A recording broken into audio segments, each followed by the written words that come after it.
شاہ عالم سرکار، سبحان اللہ سبحان اللہ۔ یہ حضرات ہیں جو بولتے بہت کم ہیں، وعدہ بڑے سوچ سمجھ کے کرتے ہیں، لیکن جب بول دیتے ہیں، جب وعدہ کر لیتے ہیں تو اس کو پورا کر دیتے ہیں۔ وعدہ کرتے ہیں پورا کرتے ہیں، جو کہتے ہیں پورا کرتے ہیں۔ اور کبھی کبھی تو یہ دیکھا گیا ہے کہ ان اولیاء کرام نے اگر کوئی وعدہ کیا ہے اور بعد میں کسی وجہ سے پورا نہ ہو سکا تو اس وعدے کو رب کائنات پورا کر دیتا ہے۔ وعدہ یہ کرتے ہیں پورا رب کرتا ہے، پہلے تو خود ہی کرتے ہیں، لیکن کبھی کبھی ایسا بھی ہوتا ہے اولیاء اکرام کے واقعات میں کہ وعدہ ان کا ہوتا ہے اور پورا یا تو رب کائنات کی ذات و قدرت کرتی ہے نا۔ اللہ اللہ، آپ کے اہلیہ، آپ کی زوجہ بی بی مغلی رضی اللہ تعالیٰ عنہ، آپ اپنے بیٹے محمود شاہ بیگڑے کے وہاں 3 دروازے کے پاس کہیں محل کے اندر وہاں آپ تشریف لے گئی۔ حسن اتفاق کے وہاں آپ کا وصال ہو گیا۔ وصال ہوا تو وہیں رانی کے حجرے میں احمد شاہ بادشاہ کے سامنے، جسے رانی کا حجیہ کہتے ہیں، وہ رانی کا حجرہ جو ہے وہاں پہ آپ کو مدفن کر دیا گیا۔ وہیں پہ تدفین ہوئی حضرت بی بی مغلی رضی اللہ تعالیٰ عنہ کی۔ زیارت کے وقت خود سرکار شاہ عالم ان کی قبر پر تشریف لے گئے رضی اللہ تعالیٰ عنہ۔ آپ کی زوجہ ہے، اہلیہ ہے، چونکہ بادشاہ کی والدہ ہے، اس لیے محمود شاہ بیگڑ تو کئی دور و دراز سے اور پورے گجرات سے عوام آئی ہوئی تھی، بھیڑ کافی تھی۔ تو بادشاہ وقت کا بھی معاملہ ہے اور شاہ عالم سرکار کی نسبت کا بھی معاملہ ہے، لہٰذا ان کی زیارت میں سویب میں بہت بھیڑ، سرکار بھی تشریف لے گئے تھے۔ سرکار نے جب ان کے قبر پر تشریف لے گئے مزار پر، تو آپ نے اپنی کملی چادر رومالی اتاری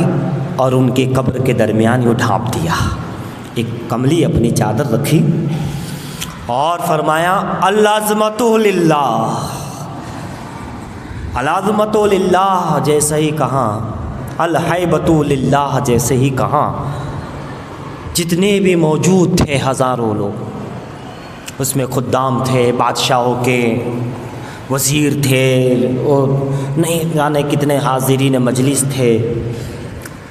سب کے اوپر نیند کا غلبہ آیا اور نیند میں سب سو گئے، ان کے چہرے نیند سے لٹک گئے سینوں تک، سب پر نیند طاری ہو گئی۔ الہیبۃ للہ کہاں اور سب پر نیند طاری ہو گئی، سب تو جو غوث پاک نے جو کہا تھا، بچوں مر جاؤ تو مر جاتے تھے، زندہ ہو جاؤ تو زندہ ہو جاتے تھے، اتنا کہاں الہیبۃ للہ، سب اب 3-4 گھڑی تک، 7 تک سب اسی میں رہے۔ اور پھر شاہ عالم سرکار نے 3-4-7 کے بعد، گھڑی کے بعد آپ نے فرمایا العظمت للہ، تو پھر تمام پر سے وہ نیند غلبہ، سب بیدار ہو گئے۔ الہیبۃ للہ کہاں تو سب، اور العظمت للہ کہاں تو سبحان اللہ، تو بیدار ہوئے۔ پھر سب باہر آئے، معلوم ہوا اللہ کے ولیوں کی شان بڑی عجیب ہے، جسے چاہے سلا دے، جسے چاہے جگا دے، جسے چاہے اٹھا دے، ان کی آواز، ان کے الفاظ کا ایک ایک جملہ تقدیر بنتی ہے۔ اللہ فرمایا کہ میرا ان سے ایک وعدہ تھا، بی بی مغلی سے، میری اہلیہ سے ایک وعدہ تھا، وعدہ پورا ہونے سے پہلے قضاء الہی سے یہ رحمت الہی میں پہنچ گئے، اللہ کی رحمت میں پہنچ گئے، انتقال ہو گیا۔ تو وعدہ پورا کرنے کے لیے میں نے چادر بھی ڈالی، کملی بھی، آپ نے پھر کملی اپنی اٹھائی اور پھر آپ نے لٹکا دی۔ فرمایا اسی لیے میں نے تم سب کو یہ کیا اور اپنا جو وعدہ تھا بی بی مغلی سے، وہ وعدہ پورا کر دیا۔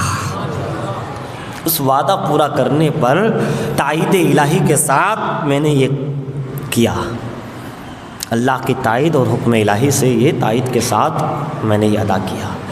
اب آپ اندازہ لگائیں، ایک طرف وعدہ پورا کرنے کا طریقہ دیکھیں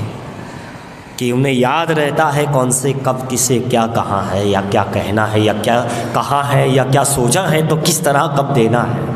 یا کب کرنا ہے، انہیں ہر چیز معلوم رہتی ہے۔ انہیں یہ معلوم ہے کہ میں نے میری اہلیہ سے کیا وعدہ کیا تھا، اور بعد وصال بھی اس وعدے کو آپ نے اس انداز سے پورا کر دیا۔ اور دوسرا یہ بھی ہوا کہ کرامت ظاہر ہو گئی، کرامت جو چھپی ہوئی تھی وہ ظاہر ہو گئی۔ ہزاروں کے مجمع میں آپ کا ایک الفاظ کہنا اور گنگنی طاری ہو جانا، دوسرا الفاظ کہنا کہ سب کو بیدار کر دینا، آپ کا یہ عظیم الشان مرتبہ ولایت کا وہ مقام، آپ کا کہنا اور اس ہونا، سبحان اللہ، یہ آپ کی کرامت بھی ظاہر ہوئی۔ اسی طریقے سے آپ ہمیشہ جہاں وعدے کو مکمل کرتے ہیں، اور سچائی کے بغیر تو ہے، جہاں اپنے پڑوسیوں کا وہیں اپنے رشتہ دار خاندان کو،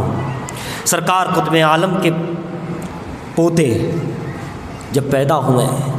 اور قطب عالم کے اپنے الفاظ تھے کہ یہ شہزادہ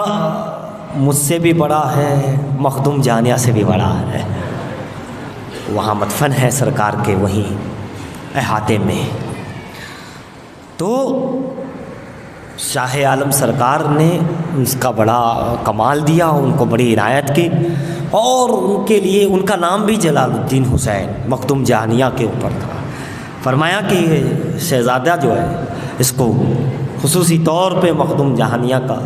یعنی خانوادے کو دیکھو تو نوازتے ہیں، اہلیہ کا دیکھو، پریوار کو دیکھو تو کس سے کیا وعدہ کیا ہے، کس کو کس انداز سے ہے۔ ہوتا یہ ہے کہ انسان جب ایک مقام پہ پہنچتا ہے عمومی طور پر تو یا تو وہ معاشرے کو دیکھتا ہے، پریوار کو نہیں دیکھتا، پریوار کو دیکھتا ہے تو پڑوسیوں کو نہیں دیکھ پاتا، ان کو دیکھتا ہے تو رعایا کو نہیں دیکھ پاتا، رعایا کو دیکھتا ہے تو اسے نہیں دیکھ پاتا، ہے نا؟ دو حضرات کو دیکھتا ہے تو تیسری جگہ اس کو توجہ دینا ایک مشکل مرحلہ رہ جاتا ہے۔ لیکن یہ عجیب ان کی حکومت تھی، عجیب ان کے معاملات تھے۔ سرکار شاہ عالم ہو، احمد شاہ بادشاہ ہو، حکومت بھی کرتے تھے، رعایا کو بھی دیکھتے تھے،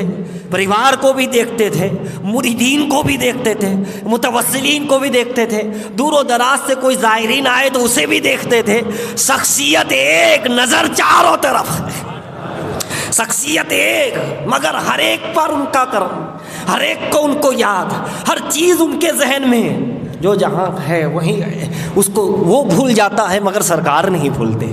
آنے والا برسوں پہلے آیا، مانگ کر چلا گیا، اسے اب یاد ہے کہ نہیں اللہ ہی جانے،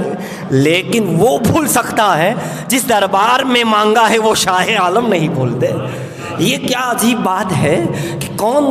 کتنی زبردست ان کی ذہنی طاقت، روحانی طاقت، اور نہ جانے کون سی طاقت کہ ہر ایک کو یہ تو وہی ہوا کہ سرکار دو عالم ہر امتی کو پہچانتے ہیں، سرکار مدینہ ہر امتی کو پہچانتے ہیں، اسی طرح غوث پاک اور مرید کو، چاہنے والے کو پہچانتے ہیں۔ بس اسی طرح سرکار شاہ عالم رضی اللہ تعالیٰ عنہ ہر ایک کا چہرہ پہچانتے ہیں، ہر ایک کی نیت جانتے ہیں، ہر ایک کو پہچانتے ہیں، چاہے ہزاروں نہیں لاکھوں کا مجمع ہو تب بھی وہ جو ہے بھولتے نہیں، انہیں ہر بات ذہن میں رہتی ہے۔ ماضی قریب کے اولیاء کو ہم دیکھتے ہیں، علماء کو، تو وہ نہیں بھولتے، برسوں پہلے کوئی آ کر گیا اور پھر اب آیا تو وہ اللہ کے والے انہیں پہچان لیا کرتے ہیں، دیکھ لیتے ہیں، اور اگر انہیں یہ خیال آتا ہے کہ لگتا ہے اب ان کو ذہن سے باہر ہو گیا ہوگا تو فوراً تھوڑی دیر کے بعد ان کا نام لے کر پکارتے ہیں کہ جناب تم اس وقت آئے تھے، میں واقعہ صرف اشارتاً بتا دیا ہے، واقعے کی طرف نہیں جاؤ۔